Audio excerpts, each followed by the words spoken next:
The morning light spilled through the office windows like a promise that didn't know if it could keep itself. And Elias Harper felt it land on his shoulders as he balanced a paper cup of coffee and a tired heart. He was a single father running on schedules, alarms, and hope, the kind that gets thinner when you stretch it too far. That day, like most days, began with a quiet prayer that he would make it through without dropping any of the fragile pieces he carried with him. If you believe in kindness, second chances, and unexpected turns of fate, please take a moment to like, comment, share, and subscribe to the channel Life Spark Stories. Your support keeps stories like this alive. Elias worked as a data analyst at a marketing firm, the kind of job that paid the bills but demanded more than it gave back. Daytime hours were a blur of spreadsheets and deadlines, but his real work started before sunrise, packing lunches and braiding hair for his 6-year-old daughter, Myra, whose laughter could light up even the dullest room.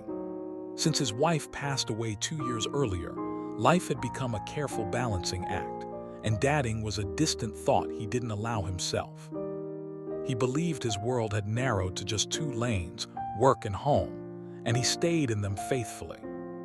His boss, Maren Cole, was everything Elias was not. Confident, composed, and effortlessly sharp, she carried leadership like it was tailored for her. Yet beneath the polished exterior, there was a quiet loneliness that lingered, especially during lunch breaks when she sat by the window scrolling through her phone with a look that said she was searching for something she couldn't quite define. One afternoon, during a routine check-in, she casually mentioned her frustration with online dating, half laughing, half defeated. Elias, who had once studied human behavior for fun and now for survival, offered to help revise her dating profile, purely from a strategic standpoint, or so he told himself. They sat in a sunlit conference room, the city alive below them, as Elias suggested small changes that made a big difference. He focused on honesty, warmth, and the courage to be real, the same values he lived by but rarely spoke about. As he worked, he noticed Maren's posture soften and her smile grow genuine, as if someone had finally seen past the title and into the person. The task that started as a favor slowly became a moment of connection, a bridge between 2 lives that had been running parallel without ever meeting. Over the next few weeks, something shifted. Daytime meetings felt lighter, emails carried warmth. Elias found himself looking forward to conversations that had nothing to do with metrics or deadlines. Maren, in turn, began to see Elias not just as a reliable employee, but as a man shaped by love and loss, resilience and quiet strength. When she eventually suggested that perhaps he should be the one to take her out instead, the moment felt less like a surprise and more like an answer that had been waiting patiently.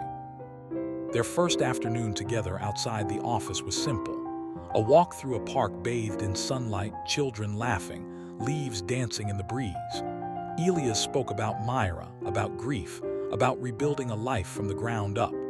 Maren listened with intention, her own stories unfolding gently, revealing fears she had buried under ambition.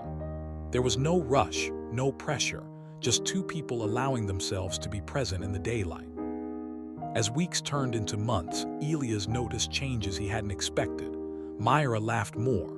His mornings felt less heavy. Work no longer felt like a battlefield, but a place where growth was possible.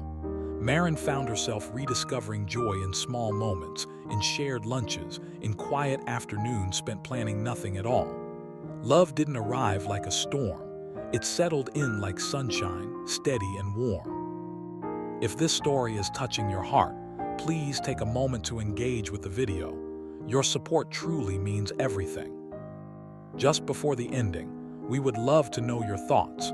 So please comment what this story made you feel and share it with someone who believes in second chances.